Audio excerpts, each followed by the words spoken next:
Hello प्यारे बच्चों, कैसे हो आप सब। आई होप कि आप सब खुश होगे, स्वस्थ होगे, मस्त होगे और अच्छे से अपने बोर्ड एग्जाम की प्रिपरेशन कर रहे होगे। तो हमने जो सीरीज स्टार्ट की थी 10th क्लास की मैथ के लिए, उसका हमारा 4th चैप्टर चल गया है, चैप्टर 4, जिसका नाम क्या है, द्विघात समीकरण। द्विघात समीकरण इंग्लिश में हम इसको बोलते हैं क्वाड्रेटिक इक्वेशन। Quadratic equation. अब देखो, इस क्वाड्रेटिक इक्वेशन में जो है हर प्रकार के क्वेश्चन आपको देखने के लिए मिल जाते हैं, जैसा कि फर्स्ट सेकंड थर्ड चैप्टर में हमने बताया था आपसे। ठीक है, तो किस किस प्रकार के क्वेश्चन, कैसे कैसे क्वेश्चंस आपके सामने आते हैं वो आपको बता देते हैं। ठीक, तो जैसा कि नाम से ही हमें स्पष्ट हुआ कि द्विघात समीकरण यानी कि वो समीकरण जिसमें हाईएस्ट पावर जो होगी वो 2 होगी, यानी कि जो सबसे बड़ी घात होगी वो 2 होगी। तो मूल जो इसकी संरचना होती है, जो स्ट्रक्चर होता है, वो तो होता है भाई ax² plus bx plus c is equal to 0। इस प्रकार का होता है। x² की गुणांक होता है a, x का गुणांक होता है b और एक होती है कांस्टेंट वैल्यू c और इक्वल्स टू में 0। इस प्रकार से हमारे पास में एक द्विघात समीकरण आ जाती है। ठीक है, अब इस द्विघात समीकरण में जो है आपके सामने कैसे क्वेश्चन आएंगे, आपसे पूछ सकता है कि बताओ भाई कि क्या ये समीकरण, निम्नलिखित समीकरण द्विघात है या नहीं है। ठीक, तो आपको बताना होगा कि भैया द्विघात है या नहीं है। अगर हाईएस्ट पावर 2 है तो द्विघात होगी, नहीं है तो नहीं होगी। ठीक, उसके बाद में जो है कुछ क्वेश्चंस ऐसे आएंगे कि आपको क्या काम करना होगा, उनका गुणनखंड करना होगा। ठीक है, गुणनखंड के अलग अलग तरीके हैं। एक तो हमारे पास में, सॉरी, गुणनखंड करना होगा कह रहा हूं मैं, गुणनखंड विधि से जो है आपको मूल ज्ञात करने होंगे।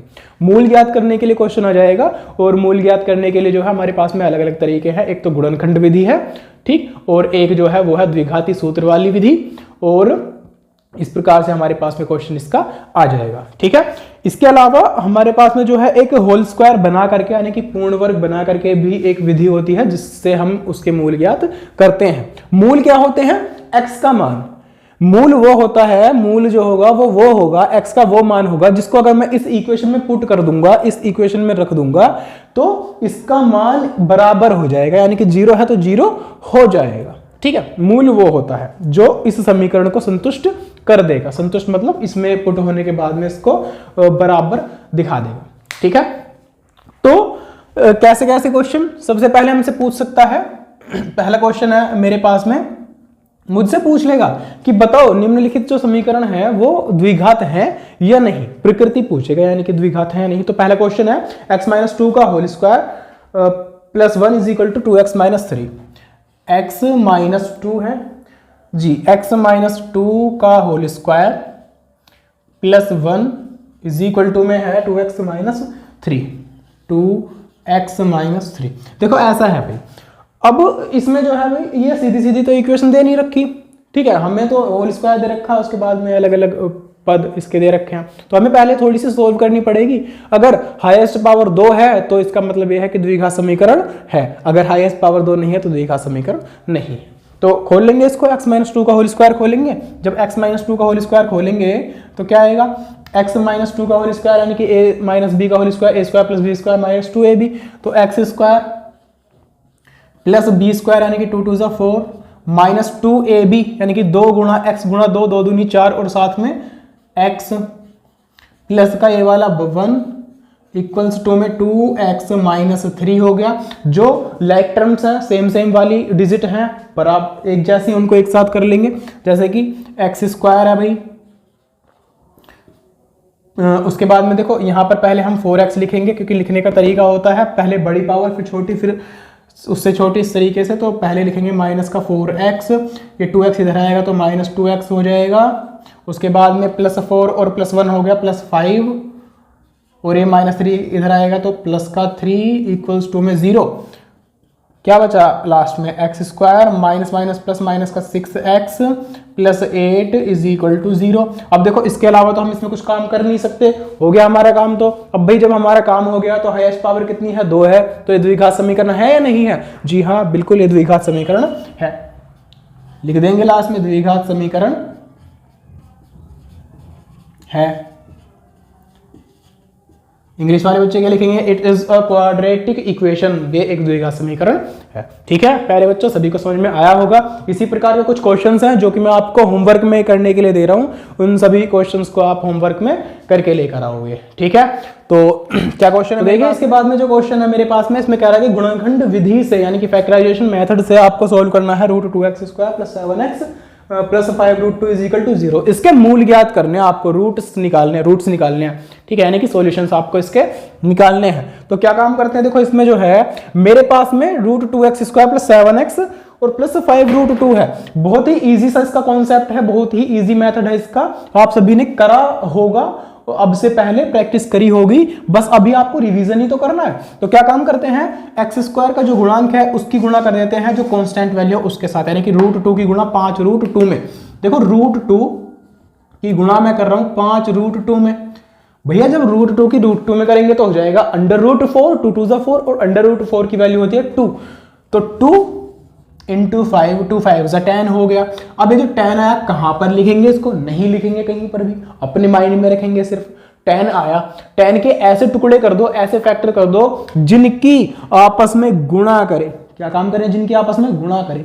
तो 7 आए और प्लस करें तो 10 आए। क्या करें, सॉरी मैंने क्या कहा, प्लस करें तो 7 आए और गुणा करें तो 10 आए। इस प्रकार से प्लस करने पर 7 और गुणा करने पर 10, तो 5 2 होता है 10, 5 दूनी 10, 5 और 2 7, भाई 5 दूनी 10 और 5 और 2 7। तो क्या काम करेंगे, √2x² प्लस ये जो 7x है ना, इसके स्थान पर मैं 5 + 2 और x कर दे रहा हूं। भाई कुछ खास अंतर थोड़ी आया, भाई 7 को मैं 5 + 2 कर सकता हूं, 5 + 2 ही क्यों करा, 6 + 1 क्यों ना करा, या 4 + 3 क्यों ना करा, क्योंकि मुझे दो संख्या वो चाहिए थी जिनकी आपस में गुणा करने पर 10 आता हो, ये तरीका है। ठीक, तो 5 दूनी 10 होता है, 5 और 2 7 होता है, और प्लस का 5√2 हो गया, बराबर में 0। अब √2x², अब देखो एक काम कर लेते हैं, यहां पर 5 और साथ में x + 2 और साथ में x + 5√2 बराबर में 0। अब देखो दो आपके पास में पद, दो पद ये अलग अलग पद बन रहे हैं, दो पद। अब इन दोनों पद में से देख लो क्या क्या चीज कहां पर कॉमन है। जैसे कि इसमें और इसमें क्या कॉमन है, भाई √2 इसमें है, इसमें नहीं है, x इसमें है, इसमें है, x कॉमन है, रख दो कॉमन, तो x को कॉमन लिखूंगा, क्या बचा यहां पर, तो सिर्फ √2 और x की पावर 2 में से 1 कॉमन लिया तो 1, फिर यहां पर देखो x कॉमन लिया तो सिर्फ 5 बचा, सिर्फ 5 बचा। उसके बाद में सेम काम यहां पर 2 2। अब देखो जहां पर एक तो हो पूर्ण संख्या, एक हो रूट में, तो रूट वाली कॉमन आ जाती है। भाई अगर कहीं पर 3 है और √3 है तो 3 और √3 में से √3 कॉमन आ जाता है। ठीक है, तो यहां पर 2 है और √2 है, तो √2 कॉमन आ गया, √2 कॉमन आ गया, इतना याद रखोगे। x तो नहीं है, छोड़ो। अब देखो यहां पर 2 में से √2 कॉमन लिया, जब आप रूट वाली संख्या कॉमन लेते हो तो रूट में वही संख्या तो बच जाती है। भाई ऐसा ही तो होता है, अगर मैं 5 में से √5 कॉमन ले लूंगा तो क्या बचेगा, √5 बचेगा। 6 में से √6 कॉमन ले लूंगा तो √6 बचेगा। इसी प्रकार से तो होता है।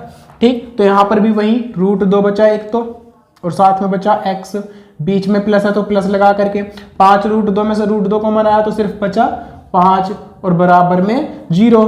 भाई x √2x + 5 √2x + 5 दोनों ब्रैकेट सेम आ जाए, समझ जाओ हमारा क्वेश्चन सही हो गया।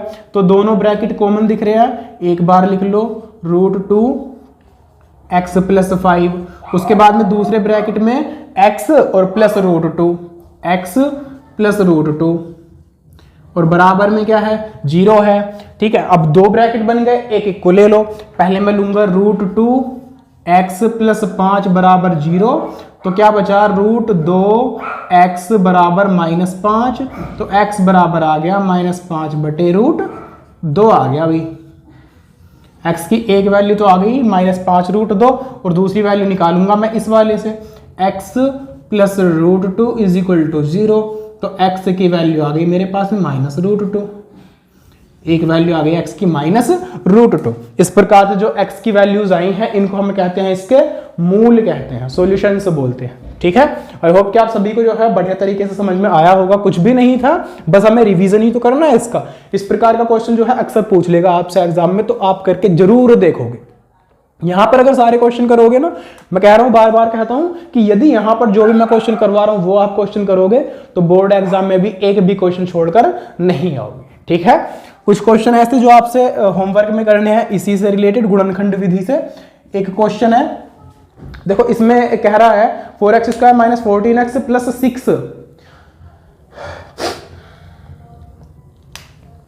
6 है ये। हाँ देखो इसमें है 4x square minus 14x, 4x square minus 14x और प्लस 6 इज इक्वल टू 0। एक क्वेश्चन तो ये आपको होमवर्क में करके लेकर आना है, काफी इंपॉर्टेंट है, ठीक है। उसके बाद में एक क्वेश्चन है,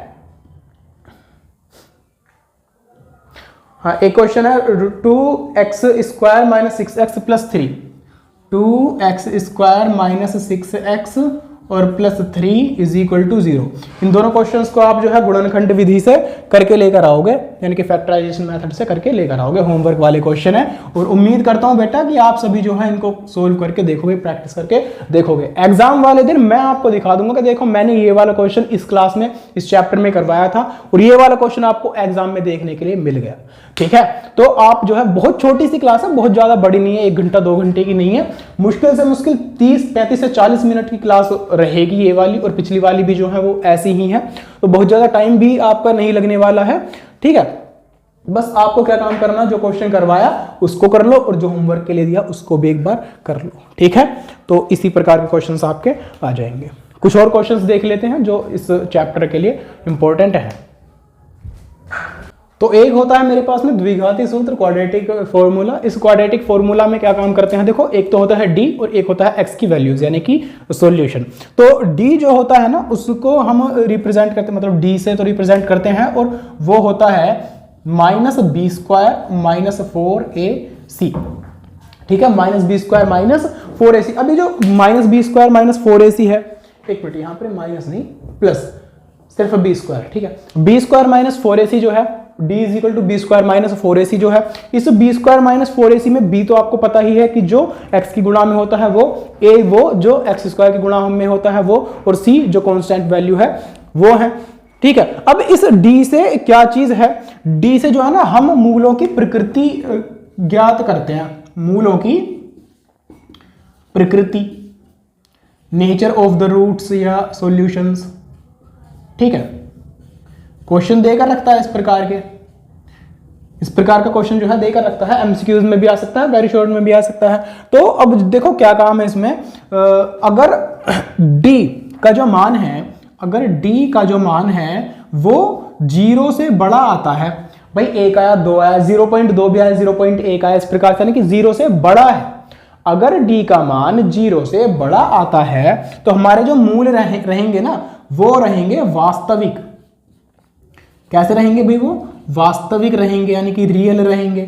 जो हमारी x की वैल्यू आएगी वो रियल नंबर्स में आएगी, वास्तविक संख्याओं में आएगी, ठीक है। और अगर d का मान 0 आ जाए, कभी क्या आ जाए, d का मान कभी आ जाए 0 ही आ जाए, तो उसका मतलब ये होता है कि जो हमारे दो मूल आते हैं ना, 2 ही तो आते हैं आंसर हमारे x के, वो दोनों बराबर आएंगे। अगर एक आंसर आया है 2 तो दूसरा आंसर भी 2 ही आएगा, एक आंसर आया है 5 तो दूसरा भी 5 ही आएगा, यानी कि बराबर मूल रहेंगे, ठीक है, सेम सॉल्यूशंस होंगे, ठीक। उसके बाद में अगर d का मान कभी सपोज करो भैया छोटा आ जाए 0 से छोटे आने का क्या मतलब है, 0 से छोटा आने का मतलब ये है कि माइनस में चला जाए, ठीक है, -1 -2 कितना भी इस तरीके से जा रहा हो, 0 से छोटा हो। अगर 0 से छोटा है तो जो मूल होंगे यानी कि सॉल्यूशंस होंगे हमारे वो अवास्तविक होंगे। क्वेश्चन इसी प्रकार से पूछेगा कि मूलों की प्रकृति बताओ कैसे हैं, अवास्तविक या काल्पनिक कह दोगे आप इनको, कैसे कह दोगे आप इनको, काल्पनिक, ठीक है। इमेजिनरी इंग्लिश वाले बच्चे कहते हैं, इमेजिनरी कह देंगे हम इनको, ठीक है, ऐसा। तो ये तो हो गई भी मूलों की प्रकृति, ठीक है। ये अब द्विघाती सूत्र क्या है वो भी अभी बताते हैं आपको, ठीक। पहले हम सिर्फ डी से जो है मूलों की प्रकृति को देख रहे हैं एक बार, ठीक। तो जैसे सपोज करो भैया आपके पास में जो है ना एक क्वेश्चन आया, आपको एक क्वेश्चन देकर रखा जिसमें कह रहा है 2x² minus 6x plus 3, 2x² minus 6x plus 3 is equal to 0। इसमें आपको जो है नेचर बताना है रूट्स का, यानी कि मूलों की प्रकृति बतानी है, सिर्फ मूलों की प्रकृति बतानी है। भाई मूलों की प्रकृति बतानी है तो a की वैल्यू क्या है इसमें, a वो होता है जो x² की गुणा में यानी कि 2 है, b क्या है इसमें, b वो होता है जो x की गुणा में यानी कि माइनस का 6 है, माइनस साइन लेकर चलेंगे साथ में जरूर, और c कितना है भाई इसमें, c है 3। तो d की वैल्यू निकाल लो पहले आप, सिर्फ d बराबर क्या होता है b² minus 4ac, b² minus 4ac, b² minus 4ac। अब देखो b की वैल्यू है -6 का स्क्वायर कर दो, -4 इंटू a यानी कि 2 कर दो, इंटू c 3 कर दो, 6 का स्क्वायर होता है भाई 36, -4 2 जा 8, 8 3 जा 24, 36 में से 24 को माइनस करेंगे तो कितना बचेगा, 12 बच गया। d की वैल्यू कितनी आ गई, 12 आ गई, d की वैल्यू आ गई भाई 12 आ गई। अब d की जो वैल्यू है वो 12 आई है, 0 से छोटी है बड़ी है, कैसी है जी, बिल्कुल बड़ी ही तो है। तो d जो आया है वो बड़ा आया है 0 से, चूंकि d बड़ा आया है 0 से, इसलिए जो मूल होंगे वो कैसे होंगे, वास्तविक मूल होंगे, वास्तविक मूल होंगे। ठीक है, इंग्लिश वाले क्या बच्चे लिख देंगे, इंग्लिश वाले बच्चे लिख देंगे रियल सॉल्यूशंस। ठीक है, द सॉल्यूशंस आर रियल। ठीक है भाई, समझ में आया होगा सभी को इस प्रकार से। अब देखो इसी क्वेश्चन को मैं थोड़ा सा और बढ़ा देता हूं आगे, आपसे जो है ना कह देगा कि भैया चलो ठीक है कि मूल वास्तविक होंगे, ठीक है, अब होंगे कैसे वो भी बता दो, यानी कि मूल निकाल भी दो। तो मैं इस द्विघाती फॉर्मूले से अब मूल निकालता हूं। तो वो द्विघाती फॉर्मूला जो होता है वो होता है x बराबर -b plus minus under root b² minus 4ac, यहां पर मैं सिर्फ डायरेक्टली अंडर रूट d भी कर सकता हूं और अपोन में 2a। ये फॉर्मूला है x की वैल्यू निकालने का, यानी कि रूट निकालने का, -b plus minus under root d upon में 2a। तो रख दो वैल्यूज सारी, -b की वैल्यू है -6, एक माइनस ये एक माइनस ये, तो इसको बाद में प्लस कर देंगे, plus minus under root d की वैल्यू कितनी है अभी, d की वैल्यू है 12, तो अंडर रूट 12 और बटे में 2a, यानी कि 2 इंटू a की वैल्यू है 2, माइनस माइनस प्लस का 6 प्लस माइनस अंडर रूट 12 और अपोन में 2 2 जा 4 हो गया।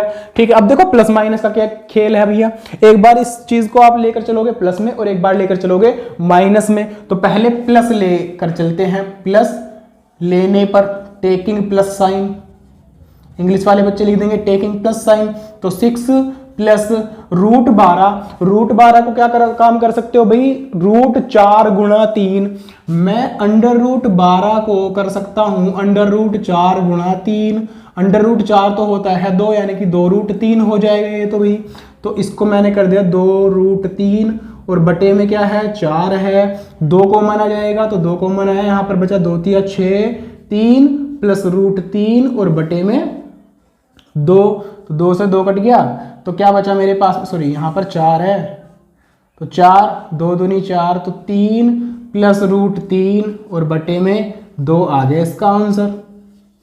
ठीक है भाई, 3 प्लस रूट 3 बटे में 2 इसका आंसर आ गया, एक आंसर आया है। दूसरा जो आंसर आएगा वो आएगा माइनस साइन लेने पर, इंग्लिश वाले बच्चे लिख देंगे टेकिंग माइनस साइन, माइनस लेकर चलेंगे तो 6 माइनस रूट 12 का तो वही 2 रूट 3 हो गया था और अपोन में क्या है 4 है, 2 ले लिया कॉमन तो 2 और 3 माइनस रूट 3 अपोन में 4 है, 2 2 जा 4 होता है, तो 3 माइनस रूट 3 और अपोन में 2, एक आंसर आ गया भैया इसका ये। तो एक आंसर तो है मेरा 3 प्लस रूट 3 अपॉन 2, एक आंसर है 3 माइनस रूट 3 अपॉन 2। इस प्रकार से हम इसके सॉल्यूशंस को निकाल देंगे। ये फॉर्मूला था द्विघाती फॉर्मूला यानी कि क्वाड्रेटिक फॉर्मूला। इससे हम पहले जो है मूलों की प्रकृति भी ऐसे निकाल देते हैं। अगर मूलों की प्रकृति जो है वास्तविक है या बराबर है तो हम मूल के इस प्रकार से निकाल देते हैं। ठीक है, अगर सिर्फ इतना आएगा तो 1 या 2 नंबर का क्वेश्चन आएगा। अगर इस पूरे को पूछेगा तो हमारा 3 या 4 नंबर का क्वेश्चन आराम से बन जाएगा। ठीक है, काफी इंपॉर्टेंट है ये। इससे रिलेटेड कुछ क्वेश्चंस जो है वो मैं आपको दे देता हूं, जो आपको घर से करके लेकर आने हैं। अब देखो हमारे पास में जो है x जो इक्वेशन है उसके सेम वैल्यूज के लिए यानी कि सेम सॉल्यूशंस के लिए कभी कभी k की वैल्यू भी पूछ लेता है। k एक कांस्टेंट डिजिट देकर रखता है उसमें। ठीक है, k दे देगा, a दे देगा या n m कुछ भी दे देता है। अक्सर तो k ही देगा इसमें। ठीक, k की वैल्यू आपसे पूछेगा। तो आपसे क्या कहा कि k का मान ज्ञात करो, find the value of k for same solutions. अगर सेम सॉल्यूशंस हैं यानी कि बराबर मूलों के लिए। अब देखो आपको 1 2 3 4 इस प्रकार से इक्वेशन मैंने लिखी हुई है। ऐसी ही इक्वेशन आपके सामने पेपर में आ जाती हैं। पहली मैंने इक्वेशन ली जिसमें क्या है 2x स्क्वायर है प्लस kx है और प्लस 3 इज इक्वल टू 0 है। अब देखो सबसे पहली बात तो भैया ये कि हमें पता होना चाहिए कि सेम सॉल्यूशन कब आते हैं। तो सेम सॉल्यूशन तो तब आते हैं जब d का मान, d की वैल्यू भी 0 हो, 0 के इक्वल आती हो। सेम तभी तो आते हैं, बराबर मूल तभी तो आते हैं। तो कर दो इसको। a का मान क्या है भाई इसमें, एक्स स्क्वायर का गुणांक 2। b का मान क्या है इसमें k और c का मान क्या है इसमें 3। अब d बराबर 0 है यानी कि b स्क्वायर माइनस 4ac बराबर होना चाहिए 0 के। ठीक है, अब b यानी कि k का स्क्वायर माइनस 4 इंटू a की वैल्यू 2 इंटू c की वैल्यू 3 इज इक्वल टू 0। तो k स्क्वायर माइनस 4 2 ज़ा 8, 8 3 ज़ा 24, 24 इज इक्वल टू 0। तो k is equal to minus 24 इधर जाएगा तो 24 प्लस का, तो k की वैल्यू कितनी आ गई, अंडर रूट 24 आ गई। क्या आ गई, अंडर रूट 24 आ गई। या तो इसको अंडर रूट 24 ही छोड़ सकते हैं या फिर क्या कर देंगे हम इसको 2 रूट 6 भी ये हो जाएगा। ठीक है, अगर हम चाहें तो इसको थोड़ा सा चेंज करके 2 रूट 6 भी कर सकते हैं। ठीक है, आई होप कि आप सभी को जो है समझ में आया होगा कि हमने क्या काम इसमें किया है। भाई कुछ भी नहीं, d की वैल्यू को 0 रखा और a b c की जो वैल्यूज हैं उनको b स्क्वायर माइनस 4ac में पुट किया। तो k square minus 4 into a की वैल्यू 2 इंटू c की वैल्यू 3, तो 4 दूनी 8, 8 3 24 बराबर 0, k स्क्वायर बराबर 24 और k की वैल्यू आ गई अंडर रूट 24। ठीक है, इसी प्रकार से आप जो है सेकंड, थर्ड, फोर्थ क्वेश्चन भी कर सकते हैं।